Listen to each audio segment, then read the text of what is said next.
puisque nous faisons de temps à autre intervenir des psychanalystes. Mais moi, je vous connaissais par ailleurs quand même, donc je savais à qui on faisait appel. Voilà. On fait appel à un monsieur qui est neuropsychiatre et psychanalyste, enseignant à l'école de la cause freudienne, donc quelqu'un qui connaît plutôt bien ces sujets. Voilà, et à qui on peut faire confiance sur la façon de transmettre, je dirais dans des termes relativement accessibles, puisqu'il s'agit de la pensée de Lacan sur le père, voilà, qui a cette capacité à pouvoir nous transmettre quelque chose qui fasse sens pour nous, et en ce sens aussi, je le remercie. Voilà, donc on ne va pas trop tarder, parce qu'on a pris un tout petit retard, modeste, mais quand même 10 minutes. Retard. Donc voilà, et je vous laisse la parole, monsieur Miller. Oui. Eh bien, je vous remercie de votre invitation, c'est avec plaisir. J'ai répondu sans hésiter quand vous m'avez invité. D'abord pour la manière dont vous vous annonciez, et ensuite parce que c'est un sujet qui effectivement m'intéresse. Alors, c'est pas facile du tout de parler du père, et surtout quand on ne connaît pas à qui on va en parler.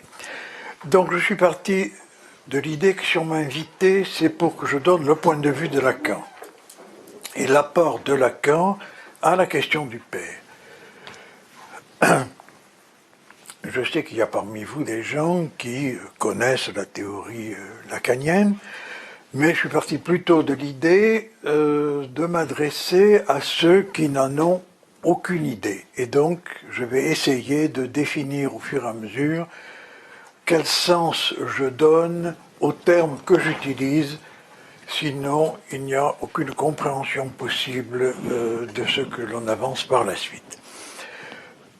J'ai donc prévu un canevas que je vais vous dire, et ensuite j'espère bien que vos questions nous permettront d'avancer sur tel ou tel point qui vous paraissent plus obscurs. Freud, avec la psychanalyse, a favorisé le déclin du père. Il y a contribué. Mais paradoxalement, il l'a soutenu. Lacan, lui, si l'on fait le parallèle, a fait le chemin inverse. Il a plutôt soutenu le père dans la première partie de son enseignement pour le dévaloriser par la suite. Alors, partons de l'époque de Freud. À cette époque-là, la société était imprégné de la morale victorienne. Freud et ses élèves, découvrant l'importance de la sexualité dans la genèse des troubles psychiques, il était évidemment logique d'en accuser la répression qu'exerçait la société de l'époque sur la vie instinctuelle. Répression qui était très importante à l'époque. Et bien sûr, d'en accuser ceux qui exerçaient cette répression, les intermédiaires entre la société et les individus, qui en étaient tous les représentants de l'autorité, depuis l'empereur, c'était l'époque de l'empereur François-Joseph, déjà au déclin de son empire, mais évidemment le père et tous ceux qui avaient une fonction d'autorité. À notre époque, et surtout au XXIe siècle, il serait plutôt de mode d'accuser les difficultés de la société ou des individus à la chute des idéaux, à la perte des valeurs, à l'évanouissement des rites en rapport avec le déclin de l'autorité paternelle. Si je pars de ce parallèle, c'est parce que ceci tend à prouver que si l'on dit il y a trop de pères ou il n'y a pas assez de pères, c'est qu'il y a probablement une causalité derrière à rechercher. Alors j'ai l'intention d'aborder la question du père d'après Lacan, et je dois dire aussi d'après mon expérience personnelle, par son rôle par sa fonction et par sa place. Ce qui permet de les situer dans les registres qui sont ceux du docteur Lacan, dans l'imaginaire, le symbolique ou le réel. Mais également ce qui nécessite de repérer ce qui fait le lien entre ces trois versions du Père.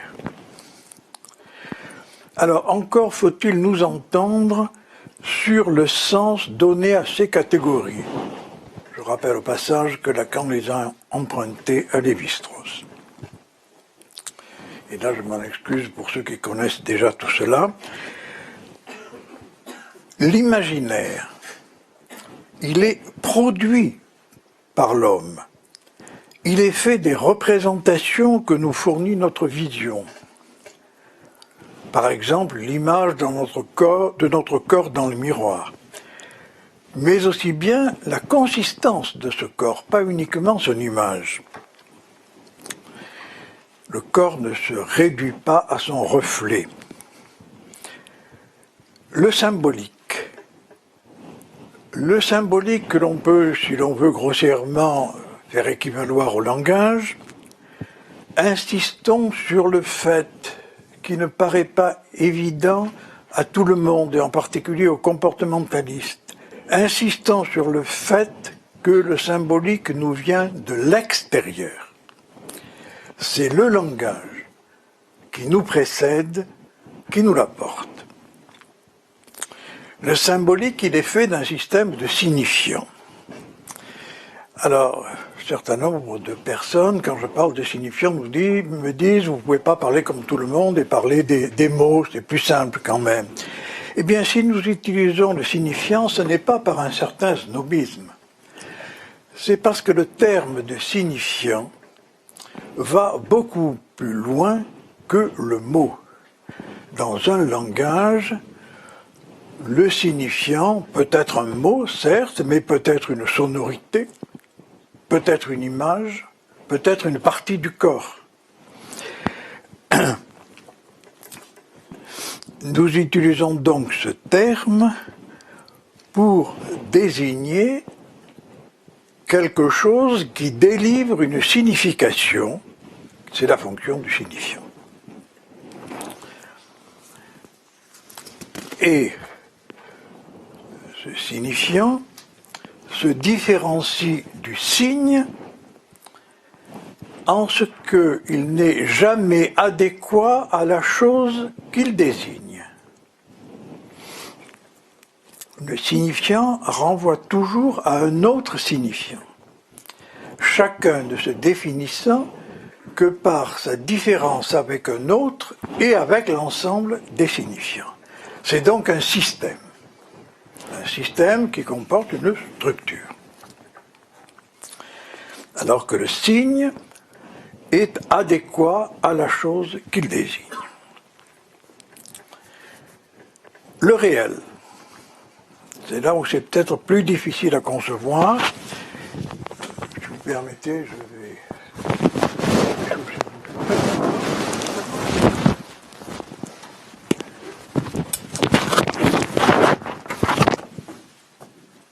Le réel, il faut insister sur sa définition lacanienne, car le réel n'est pas la réalité.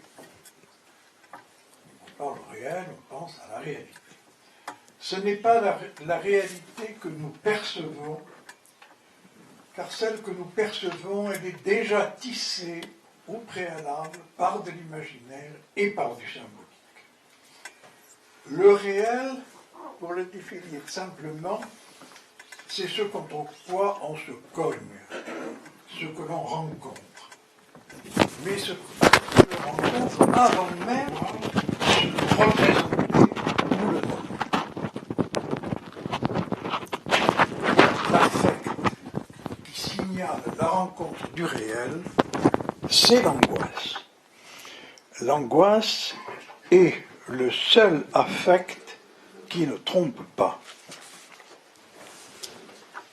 Alors ces trois catégories nous permettent de distinguer dans l'homme trois instances: la personne, l'individu et le sujet. La personne, pour faire court, c'est le moi conscient. Et là, il faut faire attention parce que c'est ce que les philosophes ont coutume d'appeler le sujet. Le sujet, pour les philosophes, c'est l'équivalent du moi. C'est, pour Lacan, du registre de l'imaginaire. L'individu. L'individu, c'est l'individu biologique, qui a une consistance imaginaire, bien sûr, mais qui est surtout marqué par le réel de la vie. C'est un individu vivant. Le sujet, j'y viens.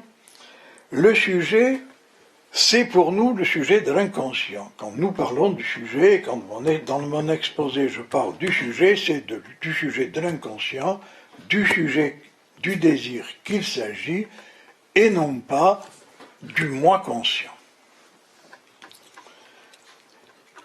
Ce sujet, c'est celui qu'a découvert Freud et que nous sommes contraints de reconnaître dès le moindre de nos lapsus. Quand je fais un lapsus, je suis bien obligé de reconnaître que c'est moi qui l'ai fait, et pourtant, je ne voulais pas le faire. C'est donc pas mon moi qui l'a produit, mais le sujet qui est en moi. Le sujet que je décris ici est le sujet de l'inconscient. Mais il est un effet de cet inconscient. Alors, ces quelques rappels faits, je ne vais pas aller au-delà, nous permettent de dire que l'être humain, nous permettent d'affirmer que l'être humain est parasité par le langage. Et c'est le langage qui lui donne sa spécificité dans le règne animal. Car l'homme est certes un animal, mais il n'est pas qu'un animal, il est un animal parlant. Et cet être humain n'est pas un, avec un grand U. Son royaume est divisé. Et il est fait de l'équilibre, plus ou moins satisfaisant, plus souvent insatisfaisant que satisfaisant malheureusement, de ces diverses instances. Mais ce qui pourrait être considéré comme un handicap est en fait ce qui lui procure son dynamisme. C'est pourquoi Lacan n'utilise plus le terme de sujet, mais parle de par-l'être. Le par-l'être, car il est parlé, l'être humain est parlé, et il est parlé avant de parler. Les phénomènes d'automatisme mental dans les psychoses nous le démontrent. Il ne reçoit son être que du langage, pas d'être sans langage. Il y a une existence, mais il n'y a pas d'être. Alors c'est dire aussi qu'il faut abandonner l'idée qui a eu cours pendant longtemps dans la psychologie d'un moi tout-puissant, maître de lui-même, mais aussi perdre le préjugé d'un sujet dit naturel. L'intrusion du langage dénature l'être humain. Le langage produit une faille chez l'animal humain en déréglant ses instincts. On le constate particulièrement, on le constate dans tous les domaines du besoin chez l'être humain, mais particulièrement en ce qui concerne le domaine de la sexualité. Ce dérèglement par le langage fait que le genre du sujet, il ou elle, le genre qui est décerné par le langage, ne coïncide plus obligatoirement avec le sexe anatomique. contrairement à l'idée que l'anatomie c'est le destin. C'est ce trou de structure qui est la véritable cause des symptômes chez les sujets, comme du malaise dans la civilisation, que ce soit notre civilisation actuelle ou toutes les civilisations. C'est ce trou de structure qui impose à chaque sujet de rechercher pour y faire face dans la culture, c'est-à-dire dans la culture qui elle-même est un produit du langage, un principe régulateur. Il faut un principe régulateur du désir comme de la jouissance de chaque sujet dans sa relation avec lui-même, mais bien entendu dans sa relation avec les autres, et en particulier pour fonder des liens familiaux ou sociaux. Ce principe régulateur a été de tout temps et demeure le père.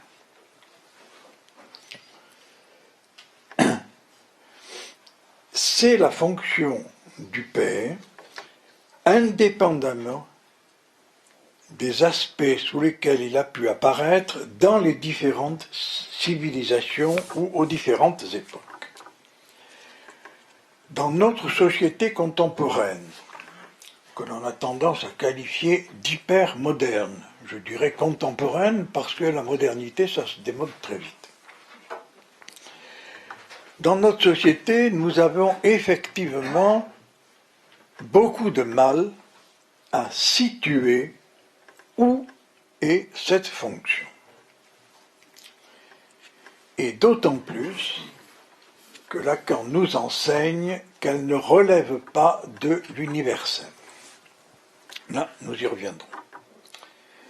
Les sujets à notre époque se réunissent et font groupe, moins en fonction d'un idéal, comme cela se produisait dans les sociétés dites traditionnelles, moins en fonction d'un idéal qu'en fonction d'un nouveau mode de jouissance, qu'elle soit par la drogue, par la sexualité ou par quelque autre mode de jouissance qu'il s'agisse.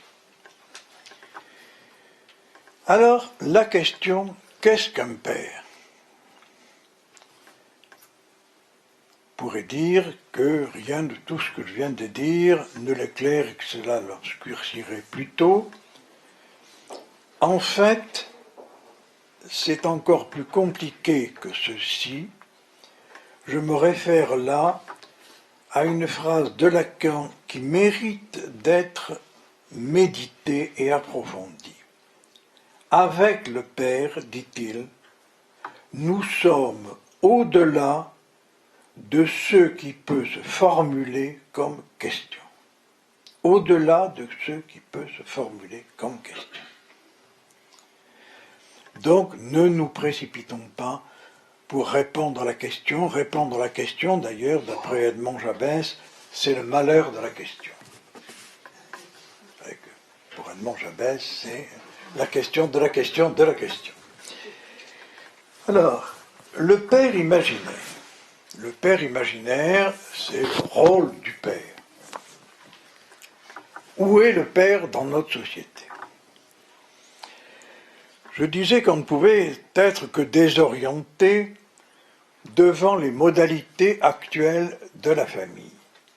Monoparentale, homoparentale, d'adoption, dissociée, recomposée, vous pouvez allonger la liste.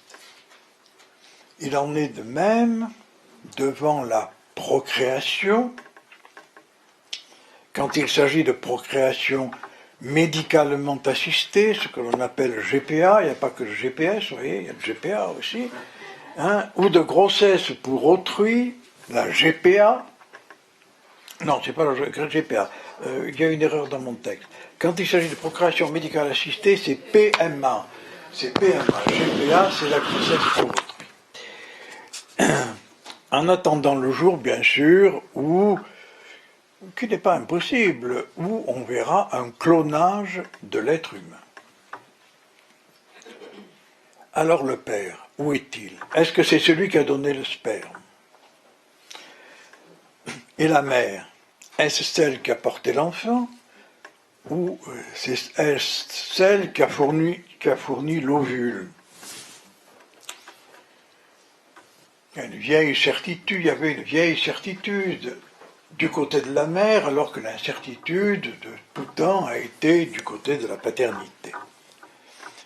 Cette opposition s'efface à l'heure actuelle avec la recherche de l'ADN, qui permet de dire avec certitude quel est le père biologique. Mais ça ne donne que l'identification du sperme, mais est-ce que c'est le sperme qui est le père? Alors on peut regretter que la famille traditionnelle, que l'on croit naturelle, dans laquelle le père était à la fois le géniteur et le support de la fonction paternelle, donnait une image du père qui était tout à fait consistante. Je voudrais dire quand même un mot du mythe de la nature, car on s'appuie beaucoup trop facilement, et d'une manière à mon sens trop matérialiste, sur ce mythe de la nature.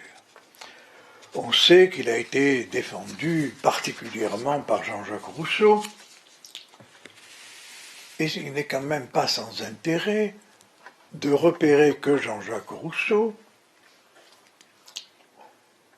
avait une structure mentale telle qu'il avait refusé le père, c'est ce que nous nommons psychose, et que la fonction du père défaillante chez lui avait été remplacée par la fonction de la nature. Et il avait donc tout à fait dissocié la fonction paternelle de la nature. La preuve en est que ses enfants naturels, il les a abandonnés, et que son vrai fils spirituel, c'est celui de l'Émile, qui est le titre du livre sur lequel à partir duquel il a développé ses théories éducatives.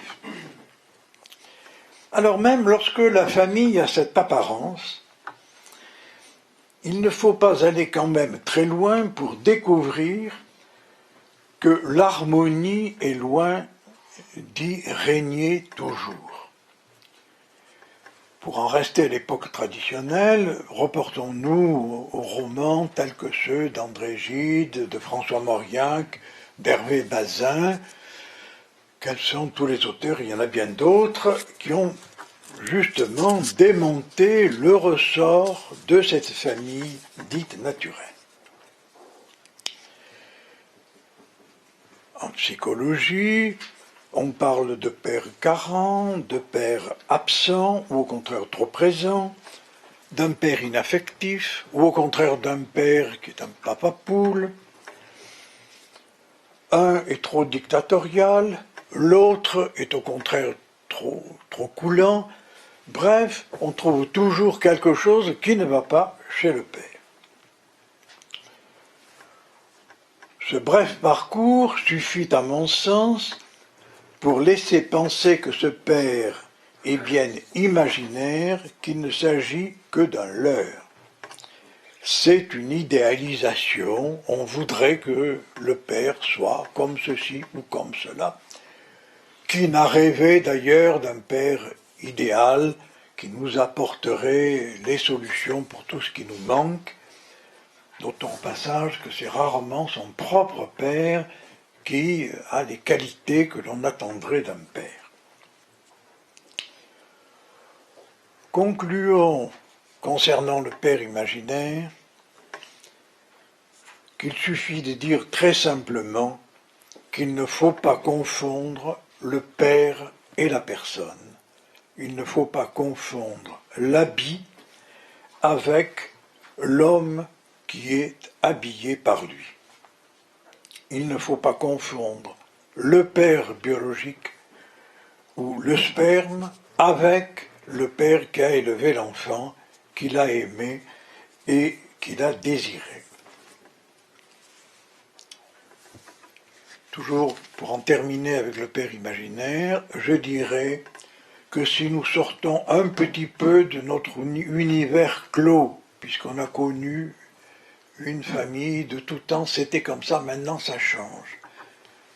Mais élargissons l'horizon, relisons les travaux de Claude Lévi-Strauss et ses structures élémentaires de la parenté, et nous verrons que historiquement et géographiquement, il y a de multiples possibilités, de multiples facettes ou de multiples incarnations de la famille. Mais avec Lévi-Strauss, nous avons déjà franchi une étape de l'imaginaire vers le symbolique, car les structures de la parenté, c'est du symbolique.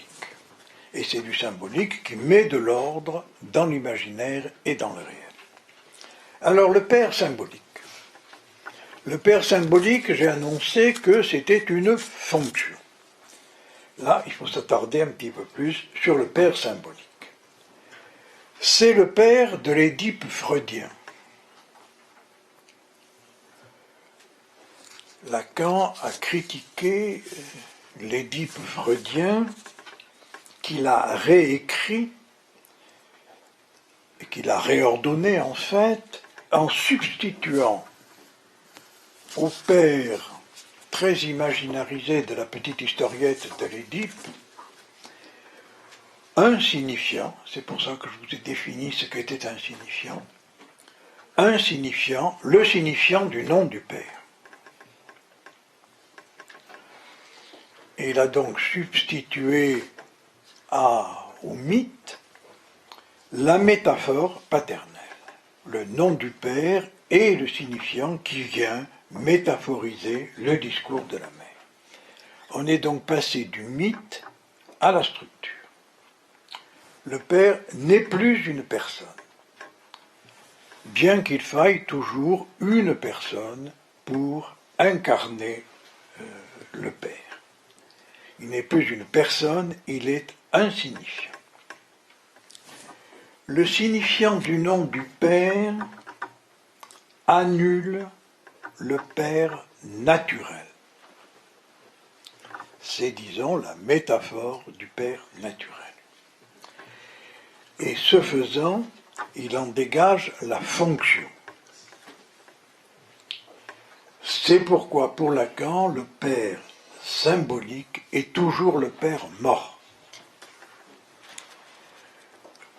Le signifiant du nom du père, c'est dans le discours de la mère que l'enfant le repère, puisque c'est un signifiant, il ne le rencontre pas dans la nature, il ne le rencontre pas dans la personne, il le rencontre dans ce que dit la mère. Et il ne coïncide pas nécessairement avec le père biologique ou avec le conjoint. Ce signifiant peut être supporté pour la mère et dans son discours par son propre père, c'est fréquent, par son frère, par son oncle, par un autre homme, et même, et là il faut y faire attention, par une autre femme, puisque le signifiant est indépendant du biologique. L'enfant découvre donc à un certain temps de son parcours, c'est ce qu'a découvert Freud, qu'il n'est pas l'unique objet du désir de la mère, que celle-ci désire ailleurs. Et c'est là que la substitution du signifiant du nom du père au désir de la mère permet de produire un sens, ce que nous appelons dans notre jargon la signification phallique. En fait, c'est donner une signification au désir de la mère sans cela, on ne pourrait pas comprendre pourquoi l'enfant n'est pas l'unique objet de son désir. Du moins, l'enfant ne pourrait pas le comprendre.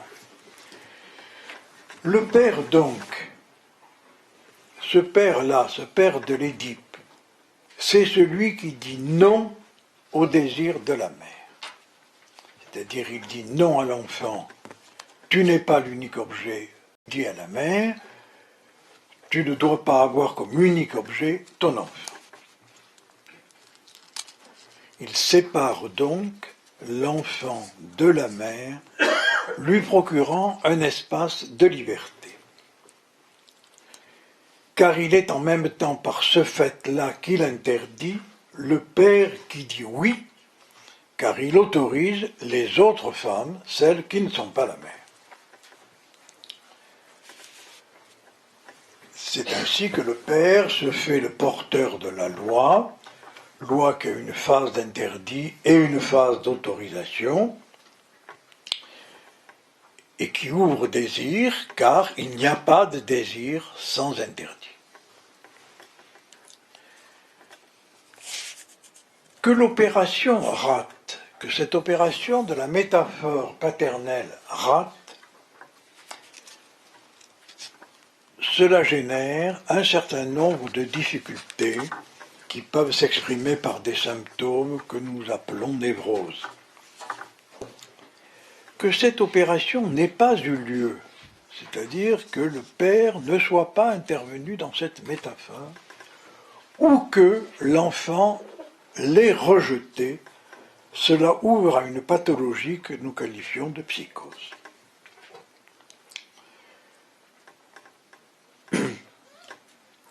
Le langage permet donc, grâce à la métaphore paternelle,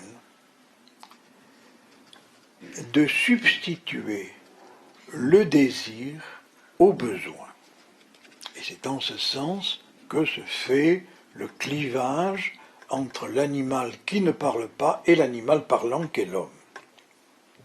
Un besoin peut se satisfaire, et l'instinct se satisfait une fois qu'il est repu, alors que le désir, lui, est incomblable et indestructible. Notons que dans cette conception-là, l'esprit l'emporte sur la nature et sur le matérialisme. Ainsi, le trou de structure, la perte originelle, peut, grâce au langage, être symbolisé, être conçu comme un manque. Le manque est dans le langage ce qui correspond au trou dans le réel. Alors, disons que cette perte originale, c'est ce que, dans la théorie, nous appelons le phallus.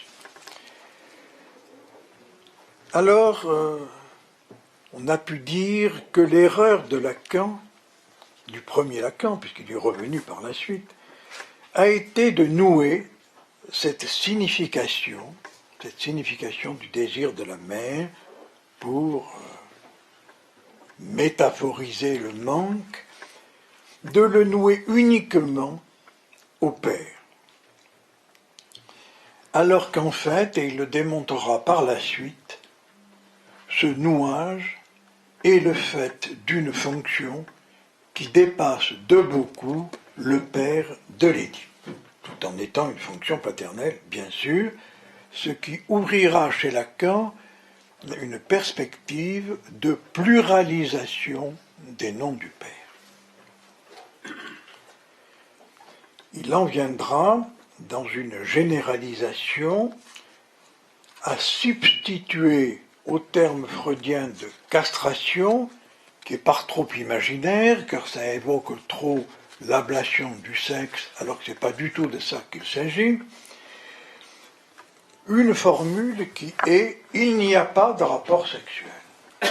Dire qu'il n'y a pas de rapport sexuel, c'est généraliser ce que particularise la situation édipienne.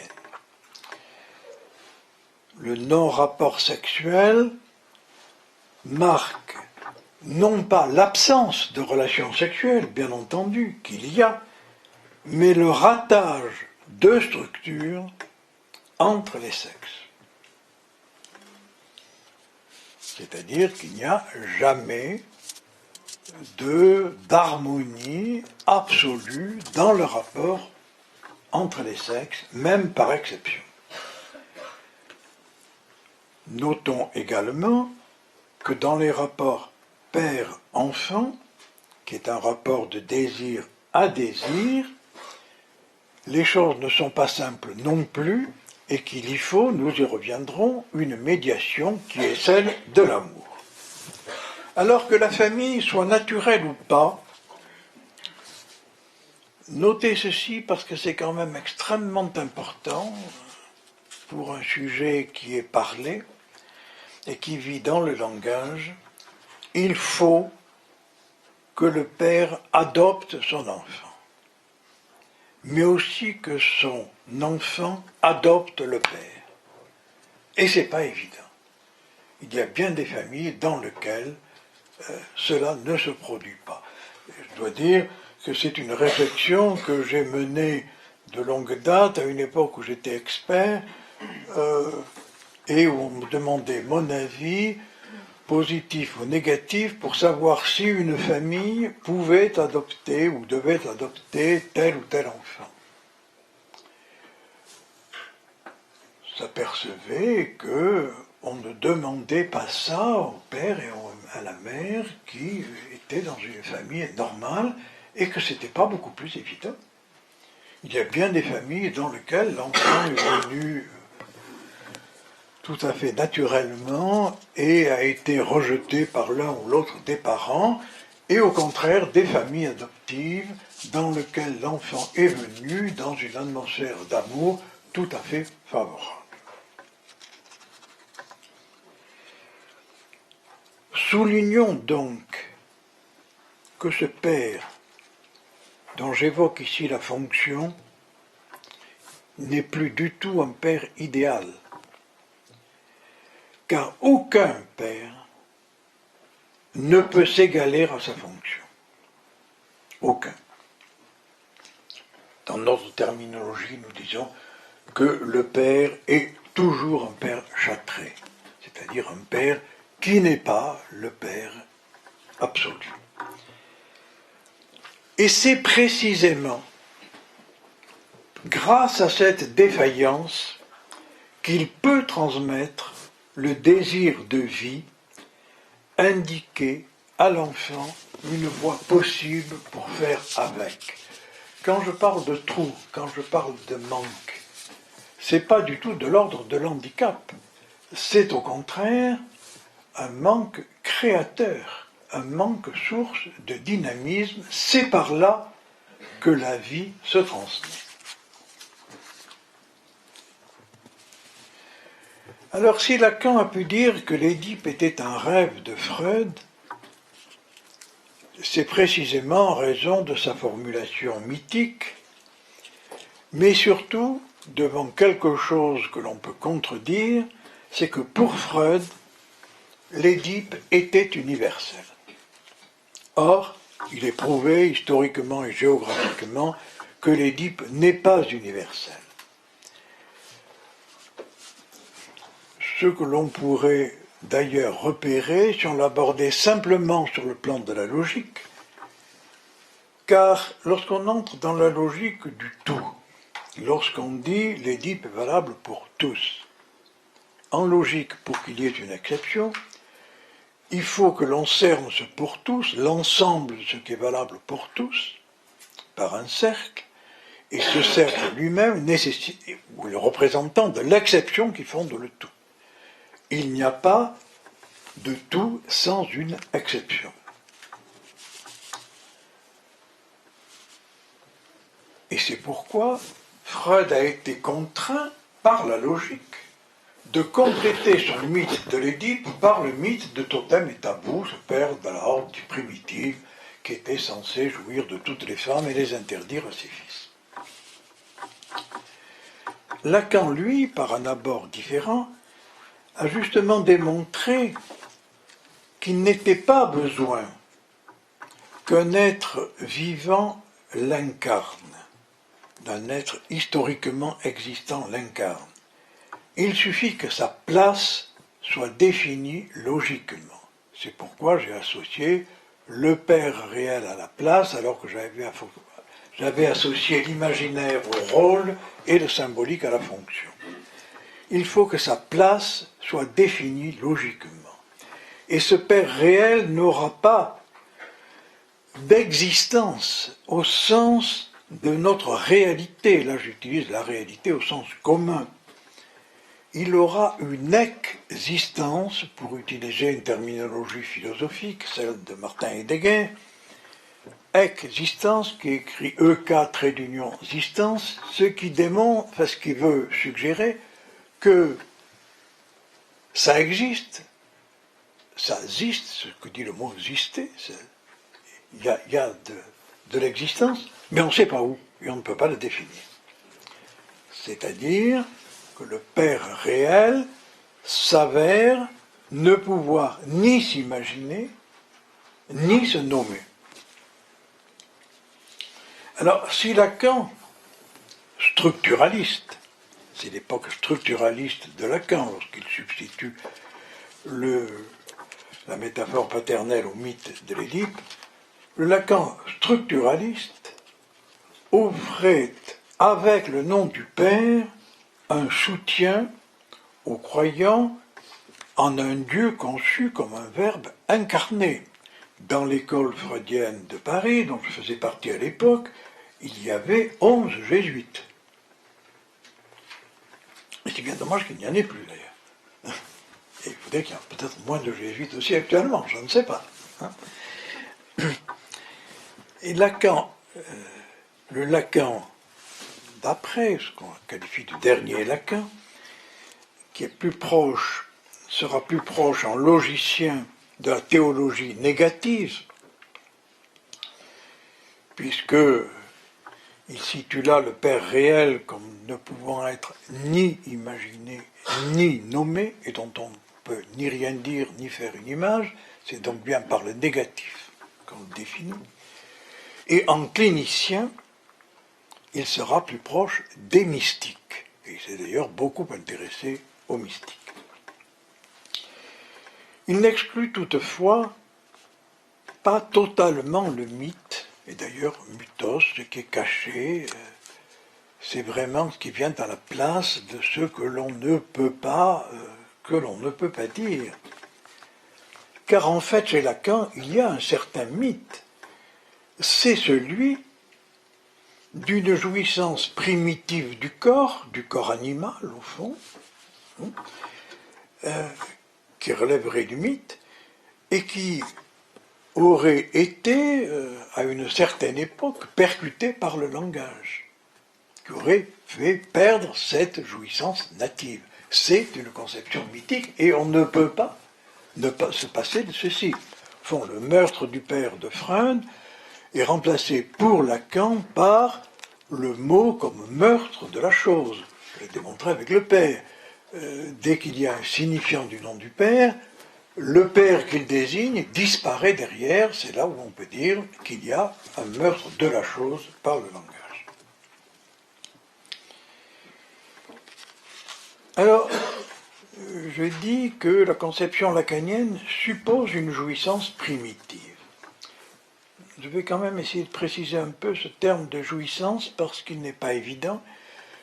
Quand on parle jouissance, on pense plaisir. Or, la jouissance va très au-delà du plaisir. Bien sûr, elle comporte le plaisir. Le plaisir est la forme civilisée de la jouissance, mais la jouissance va au-delà. Elle va au-delà, et elle va au-delà de la barrière du plaisir, puisque, donnons l'exemple du masochiste, le masochiste prend une jouissance dans la souffrance. Il y aurait bien d'autres exemples, bien sûr, et tous les intermédiaires entre le plaisir et la souffrance. Alors, dans cette conception-là, ce père, lorsqu'on dit le mot père, évidemment par abus de langage, puisqu'il est le nom d'un trou que l'on ne peut pas nommer. Mieux voudrait dire que c'est le nom d'un impossible. Le Père symbolique ne peut toutefois exister dans le langage, là cette fois-ci, alors que le Père réel n'existe pas dans le langage, ne peut exister que par référence à ce Père réel qui vient relayer. J'évoquais l'objection logique à l'universalité de l'Édipe. Il y en a une autre objection, c'est l'objection clinique, dont j'ai déjà dit un mot, puisque les psychotiques, la catégorie de, disons, malades, si l'on veut, enfin de ceux qui ont des troubles psychiques que l'on qualifie de psychose, sont ceux pour lesquels l'Édipe n'a pas fonctionné. Et c'est là que c'est intéressant, parce que c'est le pathologique qui nous éclaire toujours sur le normal. C'est intéressant, puisque n'ayant pas eu le support de l'Édipe, face au trou de structure, il faut bien qu'il trouve une solution. Et c'est le pouce à créer du psychotique, c'est ce que j'ai beaucoup travaillé dans ma clinique, c'est le pouce à créer du psychotique qui aboutit bien souvent à des résultats bien supérieurs à ceux auxquels aboutissent certains névrotiques. J'évoquais tout à l'heure Jean-Jacques Rousseau. Pas besoin de savoir ce qui est psychotique, mais ce que nous savons, c'est l'importance qu'il a eue, le retentissement qu'a eu sur l'éducation des enfants, les théories de Rousseau par exemple, et le lien social qu'il a pu établir, puisque même à notre époque, on se réfère encore, dans certaines occurrences, à Jean-Jacques Rousseau. Et il y en a bien d'autres, James Joyce en particulier, on pourrait en citer beaucoup.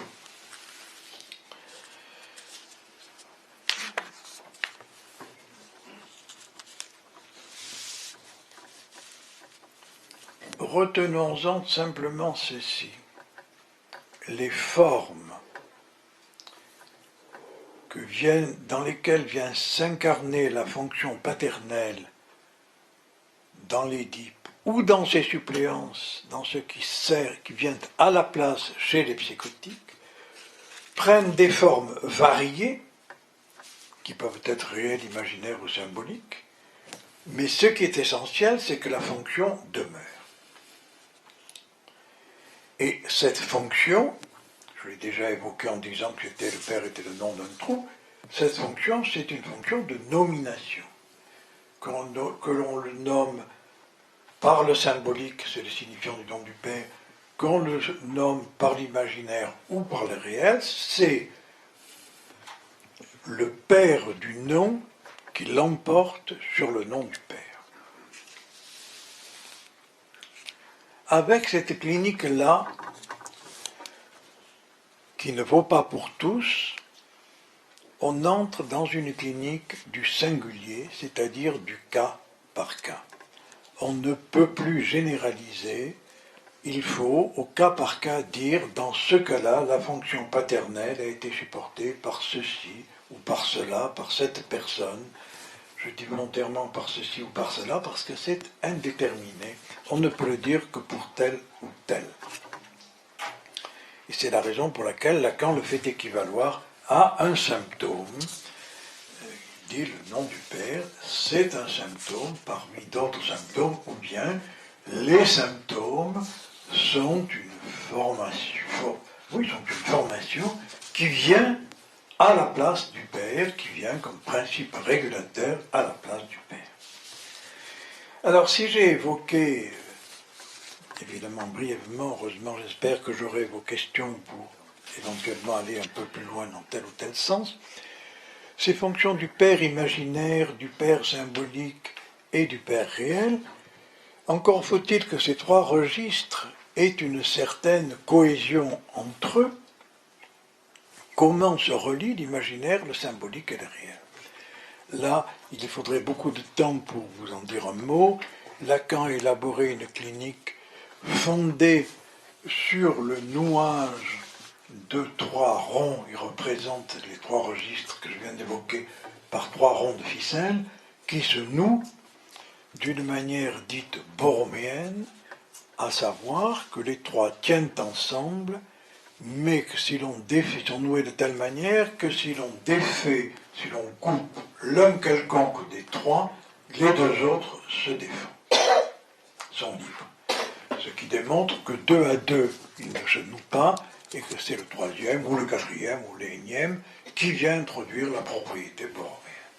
Alors là, le nœud borroméen, il tire son nom des armes des Borromées, dont est issu d'ailleurs Saint Charles Borromée, mais c'est en fait ce nœud-là, qu'il soit 3, 4 ou plus, est connu depuis l'Antiquité.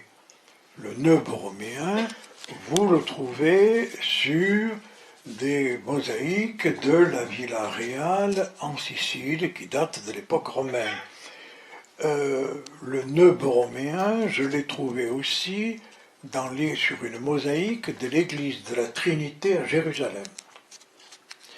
Et c'est quand même tout à fait intéressant, bien sûr, puisque là, ça sert de support à métaphoriser la Trinité, un Dieu en trois personnes. Alors, si Lacan, au terme de son enseignement, a pu formuler, j'ai essayé de trop donner des citations littérales de Lacan. Ça a un avantage, c'est de ne pas alourdir le texte. Ça a un inconvénient, c'est que mes propres mots sont beaucoup moins précis et ciselés que ce qu'a pu faire Lacan.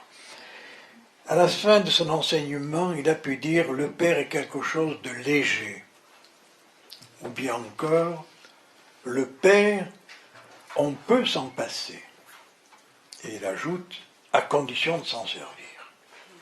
Et c'est précisément pour montrer que le Père a une fonction d'opérateur structural indispensable. On peut se passer du Père de la réalité, à condition de s'en servir comme signifiant, comme semblant. Alors, je voudrais faire quand même un petit chapitre sur le Père au XXIe siècle, parce que c'est quand même ce qui nous intéresse. Notre société a pour caractéristique de promouvoir la jouissance au détriment de l'idéal.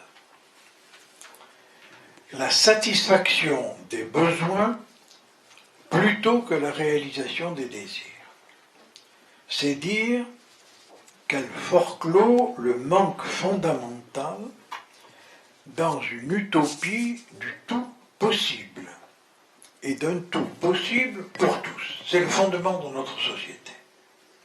L'utopie, c'est le principe même de l'utopie, c'est faire comme s'il n'y avait pas de manque et que le tout soit possible. La science actuelle, pas toute la science uniquement dans sa dérive scientiste, mais qui est quand même malgré ce très répandue, promet non seulement d'éradiquer à terme les maladies, si on ne peut pas guérir cette maladie, on pourra la guérir dans 10 ans ou dans 20 ans, mais en plus d'apporter un surplus d'aptitude aux hommes, voire même une longévité de plus en plus grande, et apparemment sans limite. La société de consommation offre de combler tout manque par des objets toujours plus sophistiqués et qui suscitent eux-mêmes le désir d'objets encore plus sophistiqués. La recherche hédonique du bonheur devient un impératif. Le bonheur doit être pour tous.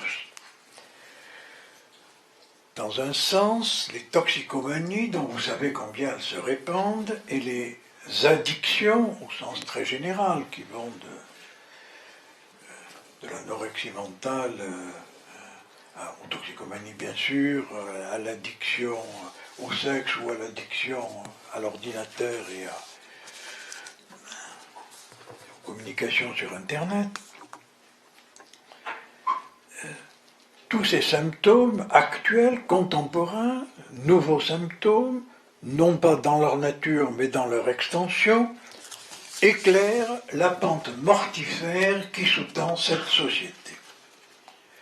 Car la logique du pour tous impose une évaluation généralisée. Vous savez l'importance de l'évaluation dans tous les domaines actuels. Pour l'instant, on n'en est pas encore au déclin de l'évaluation. Ça viendra, mais ce n'est pas encore. Car le tous pareil gomme la différence, y compris les différences sexuelles, et génère donc une exclusion. Lisez de ce point de vue les travaux de Giorgio Agamben, et en particulier l'Homo sacer, et vous verrez que vouloir le tout nécessite des exclusions et des ségrégations.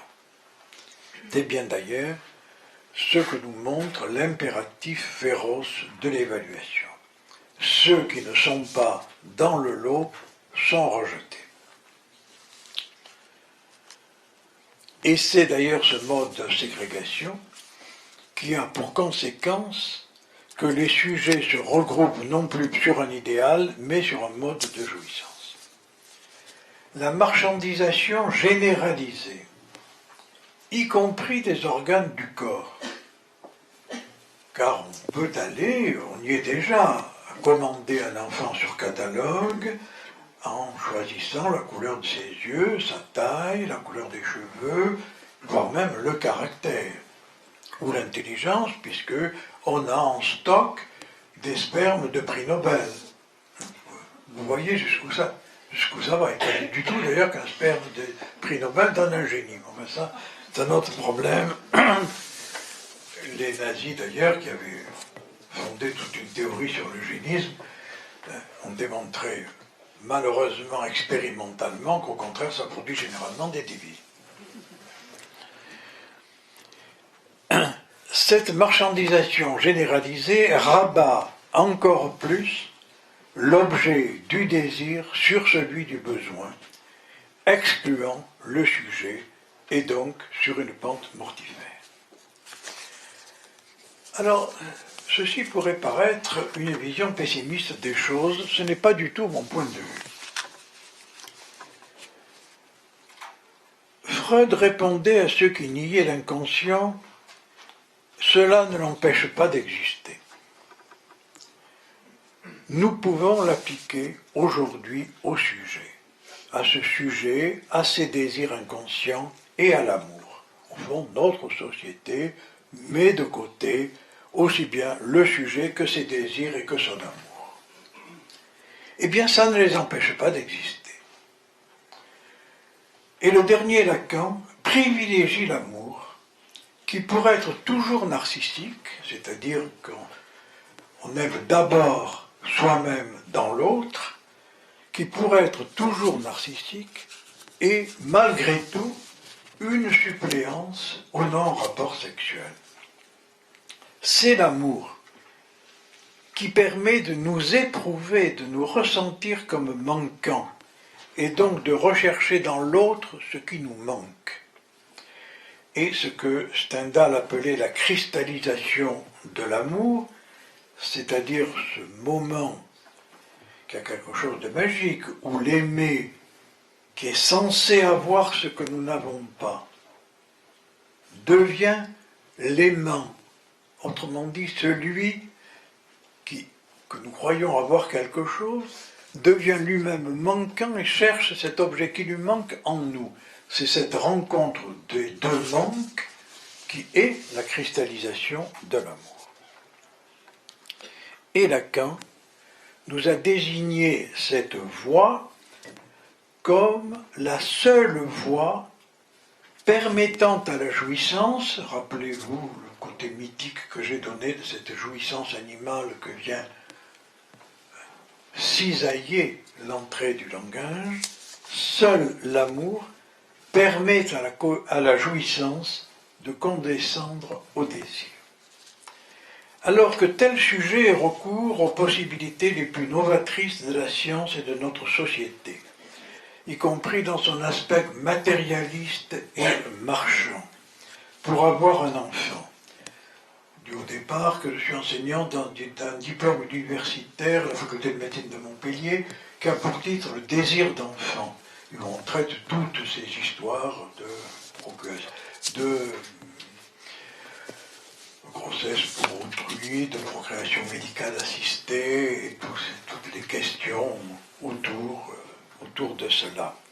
Eh bien, même ces sujets, lorsqu'on est à la place du clinicien, du psychanalyste, du psychiatre, du gynécologue, ceux qui font cet enseignement, eh bien, on s'aperçoit que la technique que nous promet la science n'exclura jamais le désir porteur de la démarche et l'amour entre les enfants et les parents. Et j'ai de nombreux exemples, j'en ai eu encore il y a une quinzaine de jours, d'une patiente que j'ai en analyse et que traite un de mes amis gynécologues qui depuis des années voulait avoir. Elle a fait toutes les techniques de procréation médicale assistée possibles, les techniques ne marchaient pas, eh bien, il y a 15 jours, elle m'a annoncé qu'elle était enceinte au moment où elle a abandonné les techniques de procréation médicale assistée, mais à un moment où non seulement elle avait fait un chemin pour pouvoir accepter un enfant qu'elle désirait consciemment, mais qu'elle n'avait pas totalement accepté inconsciemment, eh bien, à ce moment-là, où elle a été suffisamment réceptrice, la grossesse s'est produite, est survenue, mais non sans que dans la même période, et je l'ai su par mon collègue, il y ait eu un progrès tout à fait considérable dans la position subjective du conjoint, car pour faire un enfant, il faut quand même être deux.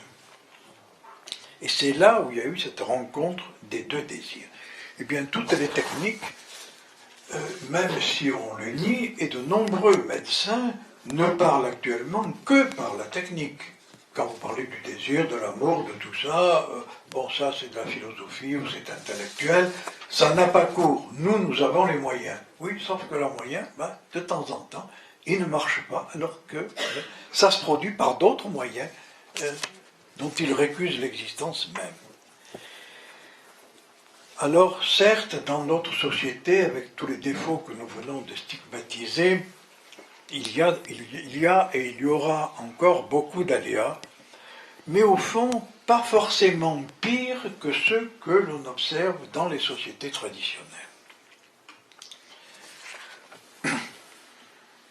Le père est donc une énigme dont on ne peut entrevoir la solution, on ne peut que l'entrevoir. Là, j'aurais voulu le développer, mais je vous en parlerai si vous voulez dans la discussion. On le rencontre presque au moment, on a l'impression d'avoir au plus profond du rêve. J'ai des exemples de mes patients, il y a des exemples dans la littérature, mais effectivement, quand on se réveille, ce qui a été entreaperçu comme une certitude dans le rêve, ça s'est enfui, malheureusement, et nous ne pouvons pas le formuler en mots ou en images. Au demeurant, donc, et pour conclure, j'insisterai que l'apport de Lacan, mettant l'accent sur le réel plutôt que sur la nature,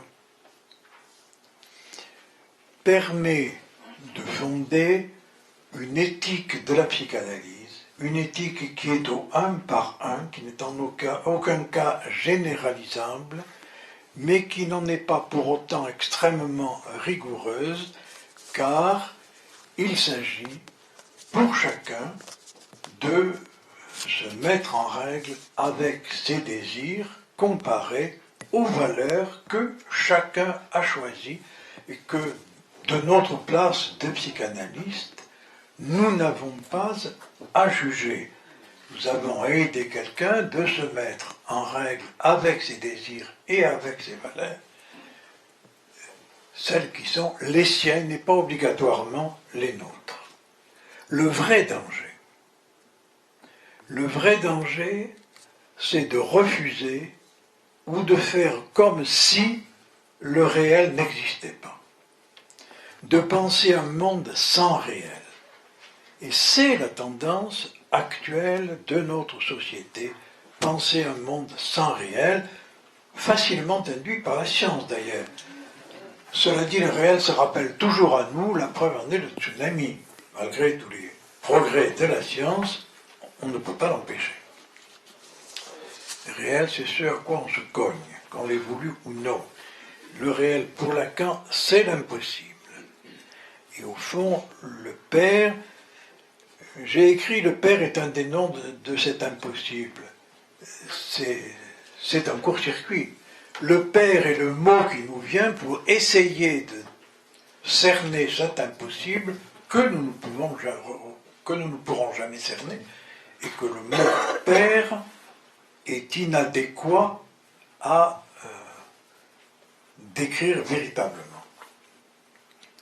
Malgré tout, l'intérêt de prendre cette orientation, c'est de se rendre compte que si ce n'est pas le père classique qui vient reprendre cette fonction, il y aura toujours une suppléance par un père, c'est-à-dire quelqu'un qui en aura la fonction.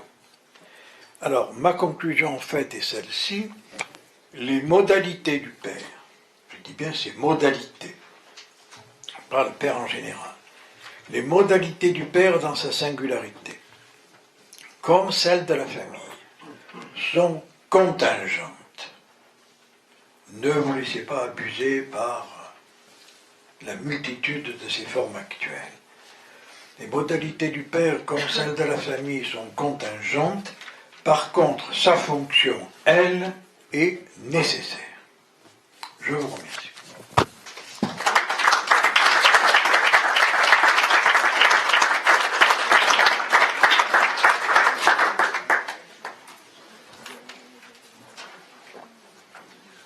Bien, on a fait un petit parcours, j'espère nous éclairer. En tout cas, je vous remercie d'avoir fait l'effort de rendre accessible certains concepts majeurs de Lacan. Je ne sais pas si j'y suis arrivé. On va faire le pari que oui. Et en revanche, on va démarrer par des questions. Alors, comme je tiens un micro, mais avec un fil, c'est pas sûr que je puisse vous joindre. Donc, vous pouvez peut-être poser votre question en la disant à voix haute.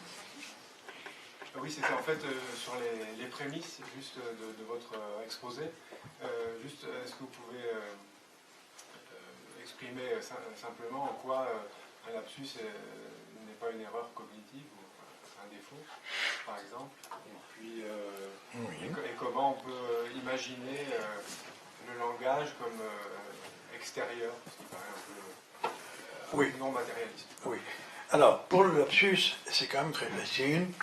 Le lapsus est une formation de l'inconscient. Si ça ne peut se prouver que par l'expérimentation et par un travail personnel, bien entendu. Bon, vu superficiellement, et d'ailleurs pendant très longtemps, on a pensé que le lapsus était simplement une erreur du langage. Bon, une espèce de scorie du fonctionnement du système nerveux. On ne peut prouver que le lapsus émane d'un sujet qui est en nous, qui n'est pas le moi, que si l'on se soumet à un certain travail, pas obligatoirement une analyse de psychanalyse depuis plusieurs années, mais si simplement on est attentif, tiens, pourquoi ce mot m'est venu à la place de l'autre? Et il suffit de faire quelques associations, assez rapidement, on découvre qu'une autre préoccupation qu'on avait mis de côté, si par exemple ici j'essaie de vous parler du père, et qu'une autre préoccupation qui me soit venue à ce moment-là se manifeste à l'intérieur de moi,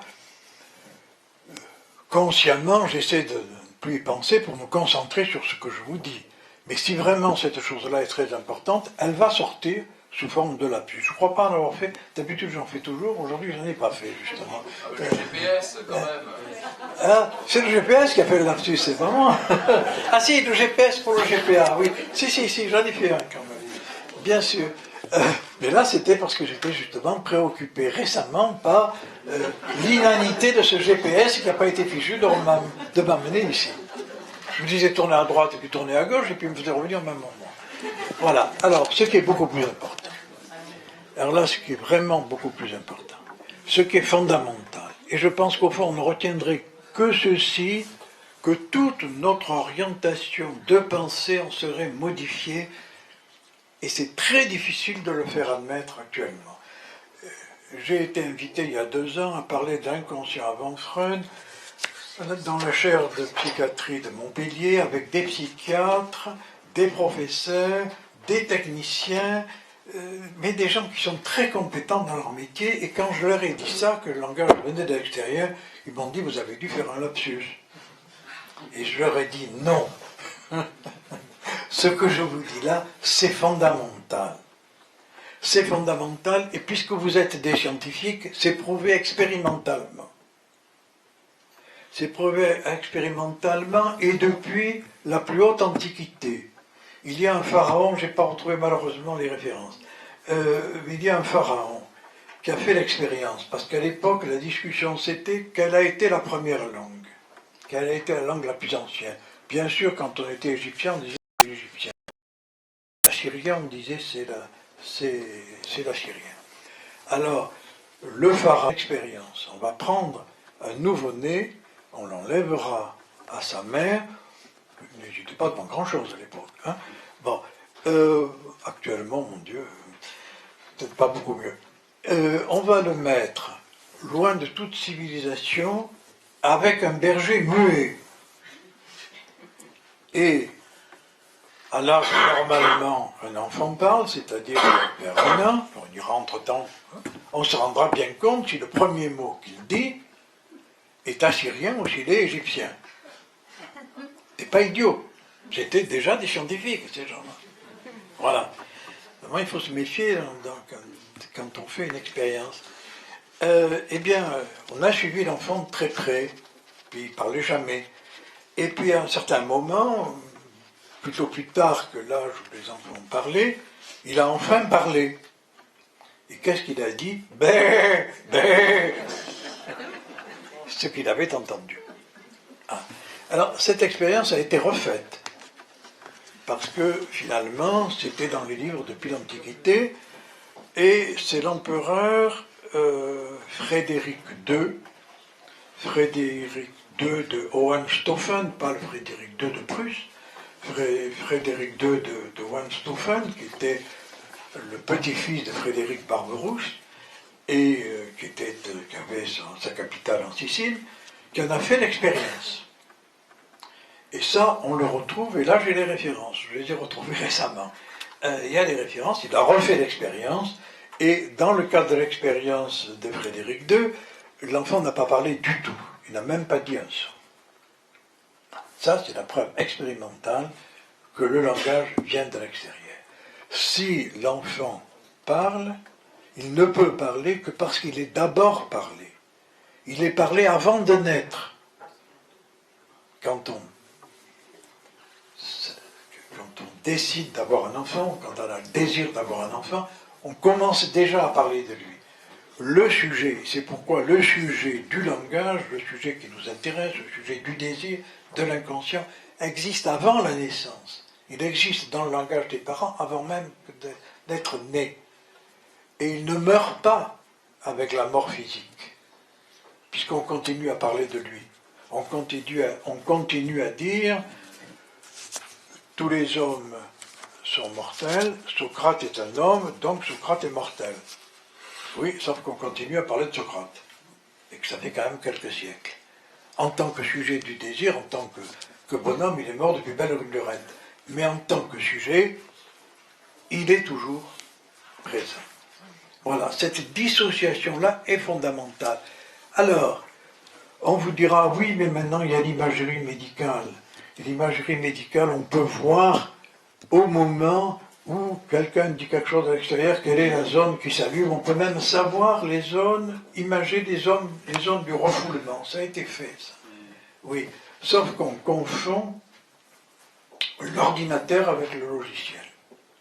Bien sûr, il y a chez l'homme, très probablement, une aptitude organique, cérébrale, à recevoir le langage qui lui vient de l'extérieur.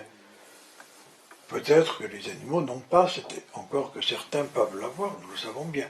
Bon, mais ça c'est l'ordinateur, le cerveau. Mais si on n'introduit pas un logiciel, il n'en sortira pas grand-chose.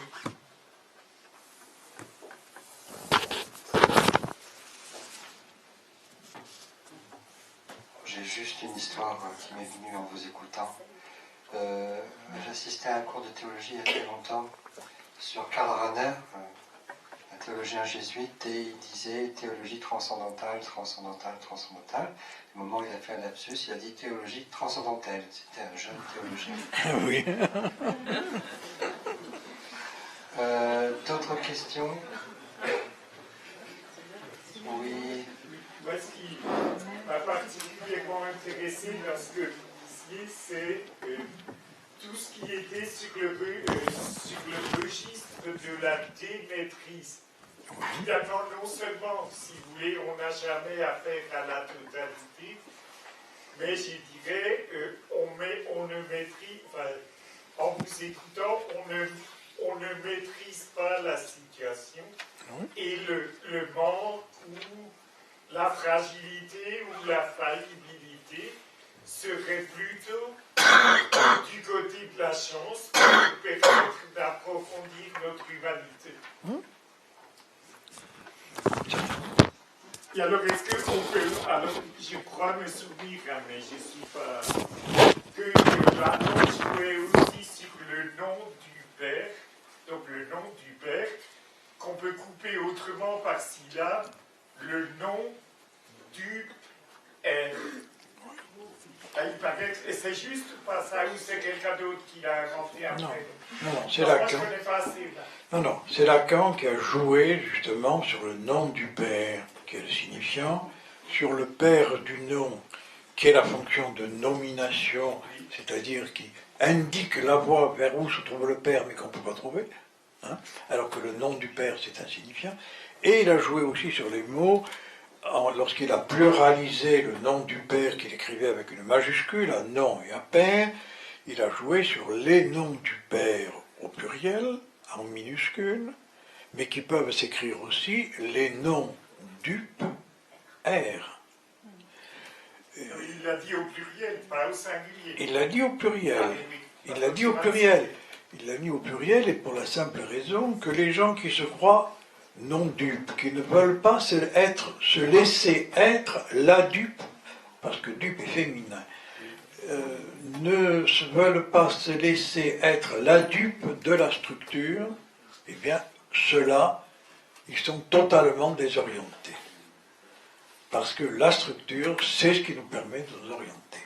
Et au fond, la fonction du nom du Père, c'est quelque chose qui nous permet de mettre de l'ordre dans les diverses instances que je vous ai décrites, puisque je vous ai décrit l'homme comme un être dont le royaume est divisé, dont il est dit d'ailleurs dans la Bible que lorsqu'un royaume est divisé, il périra. Donc il faut bien trouver une solution pour qu'il ne périsse pas. Questions ou réflexions?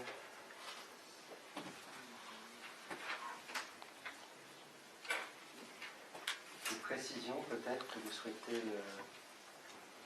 avoir, comme on l'a dit tout à l'heure?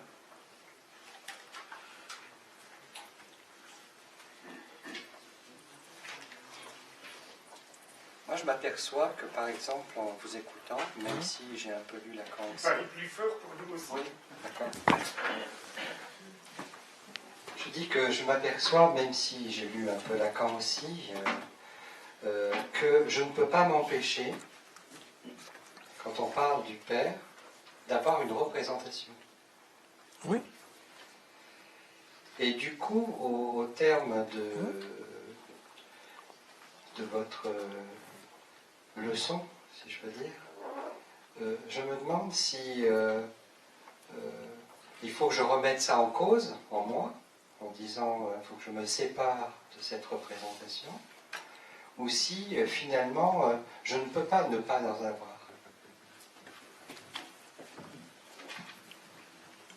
Nous ne pouvons pas nous passer de représentation. Pas plus que nous pouvons nous passer du langage. Mais il est important de le réduire au minimum. C'est-à-dire qu'effectivement, c'est ce que j'ai essayé de faire passer entre la différence qu'il y a pour Lacan entre la réalité et le réel. Notre réalité est tissée d'imaginaire et de symbolique. Et si nous ne l'avions pas, nous serions probablement pires que des psychotiques, c'est-à-dire que nous ne pourrions pas vivre puisque nous nous soutenons de cela. C'est l'organisation que nous avons de l'imaginaire et du symbolique qui nous permet de tresser quelque chose avec le réel pour nous soutenir. Nous ne pouvons pas ne pas avoir une image du Père, mais il faut savoir que cette image est illusoire, comme est illusoire notre image dans le miroir. Quand je me vois dans le miroir, on m'a dit que c'était moi, je veux bien le croire. Bon, mais enfin, c'est quand même pas tout à fait moi. Et quand j'ai mon nom sur ma carte d'identité, c'est quand même pas moi. Hein? Le nom, ça désigne bien quelque chose, mais le quelque chose échappe toujours. Donc l'important, si l'on veut vraiment avoir une réflexion qui aille un peu plus loin, hein, c'est vraiment de se dire qu'il y a un domaine où ni l'image ni le langage ne nous permettent. C'est pourquoi on conçoit très bien que Lacan ait été passionné par les mystiques. Parce que précisément c'est à ça que nous confronte l'expérience des mystiques. Ce que vous nous avez dit, ça permet aussi de comprendre pourquoi Lacan a dit, vous me dites si c'est une expression vraiment de Lacan ou que Freud, ce linguiste.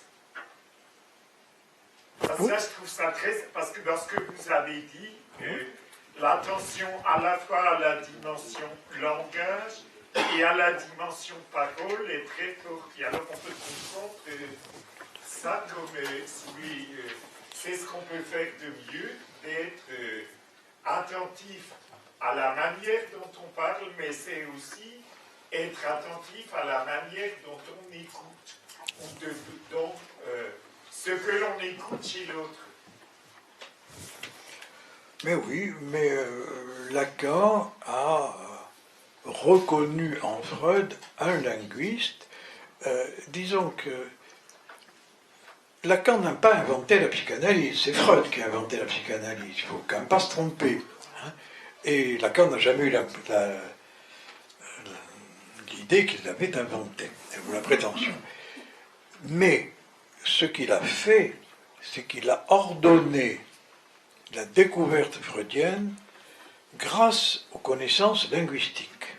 C'est-à-dire assez intéressant du point de vue de l'histoire des pensées. La linguistique, avec l'école de Vienne, s'est développée à Vienne en même temps que s'est développée la psychanalyse. Et c'était contemporain des travaux de Saussure à Genève. Et Freud n'en a pas eu connaissance. Nous n'avons souvent pas connaissance de travaux qui se font à notre époque même. Par contre, Lacan, une génération après, a bénéficié des connaissances des linguistes et a permis de mettre de l'ordre dans ce que Freud avait découvert. Quand on lit le mot d'esprit dans ses rapports avec l'inconscient, c'est tissé de linguistique. Mais il n'avait pas l'outil scientifique de la linguistique.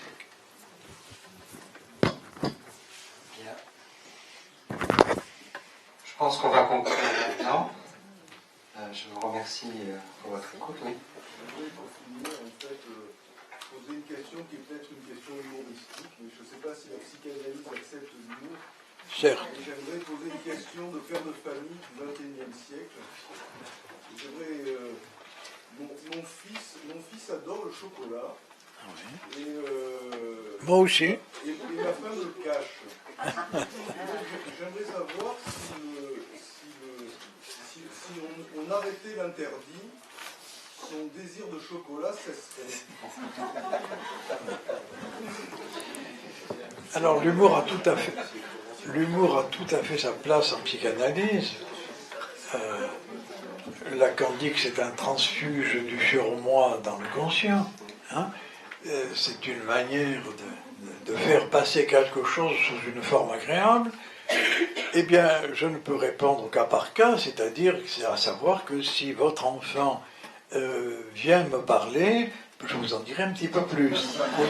Ou plutôt, je lui dirai à lui, pas à vous. Mais il est vrai que le désir... Écoutez, on a quand même des exemples célèbres. Le père de Blaise Pascal avait interdit à son fils les livres de mathématiques. Résultat, il a réinventé les mathématiques avant l'âge de 10 ans. Alors, c'est pas dit que si vous interdisiez les mathématiques à votre fils, il soit un Blaise Pascal, et il n'est pas dit que si vous lui donnez du chocolat à gogo, il aurait plus de désir. On peut, en psychanalyse, quelquefois rendre compte de ce qui a eu lieu, mais on n'est pas Madame Soleil, on ne peut pas prédire. C'est compliqué, c'est dans la question que le fils fait. Bien sûr, le Vic, c'est le père. Merci beaucoup.